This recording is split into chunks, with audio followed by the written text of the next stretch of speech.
Hello everyone, welcome to the historical segment of the Chef's Table series. I am here with Kerry Byrne, the unofficial mayor of Quincy, and we're at his house. That's where Kerry was born.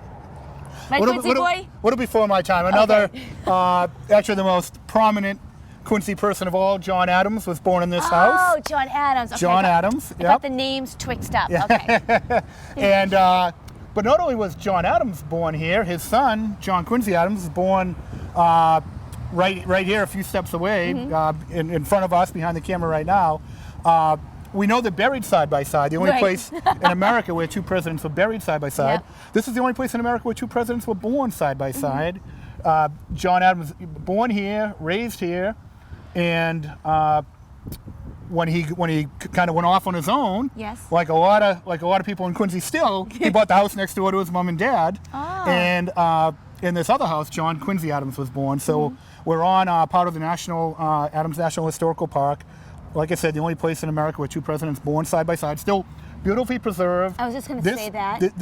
This house, the oldest parts of this house date to the 17th century, the 1600s. Amazing. And just beautiful old salt. We call them salt box style colonials. It's just salt boxes, the way they're shaped. Yeah. Salt boxes back in the day where you kept your salt were apparently shaped like that. So it's kind of a old style New England construction with a long sloping roof on one side and a shorter, sharper edged roof on the other side.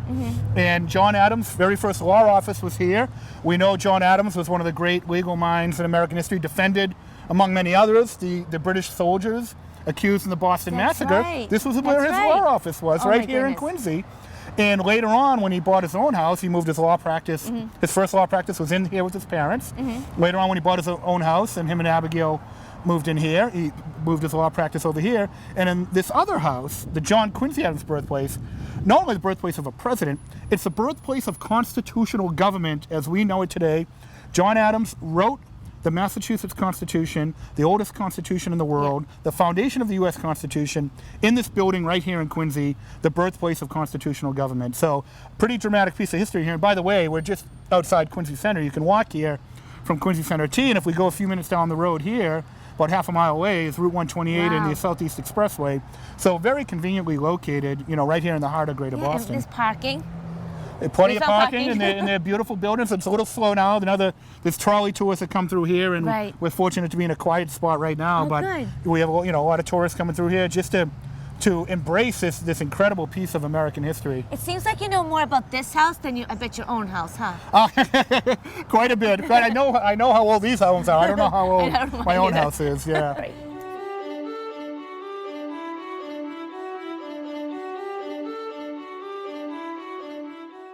So, Kerry, tell me about this big fireplace. Well, since we're cooking all around Quincy, I thought it'd be great to see where the Adams family cooked in the 1700s. The house dates from the 1680s, but John Adams was born here in 1735, and they have several stone hearths throughout the house. And here's where they would have had their fire, keep the house warm, and also do their cooking. And back here is what they call a beehive oven. It was kind of a bread oven, and kind of like at Angela's coal-fired pizza, where they cooked, coal-fired, pizza in coal-fired ovens. They would heat up that oven, and it has this beehive shape, and it would stay hot for several hours, and they could cook their bread in there. And they even have almost like a pizza peel, right? An iron peel that they would use to put the bread in and out. So, in a lot of ways, the technology people are cooking with today in modern restaurants isn't a lot different than they cooked with back in the 1700s. But this is where, you can see the pot hanging. This is where their family meals would have been cooked here. Well, think of it, ovens, and now people are actually building these brick fire. Yeah, well, because there's such an affinity now in modern restaurant culture for kind of retro Americana. People going back to the way things used to be in terms of ingredients, in terms of technology and methods, and really embracing the rich culinary history we have here in this country. And history in the food. Yeah, and this is where it would have happened in real life. Oh, so 250, 300 years ago. Right, cool. Thanks, Kerry. This is awesome. Love going into these old homes. It's pretty cool. I know it's not your home. No. It's the other Quincy guys. Be cool to live here, though, wouldn't it? I would definitely live here. Definitely. Just bundle up for the fall. Okay, everyone. So that has been our special segment, the historical segment of the Chef's Table series. So we'll see you next time.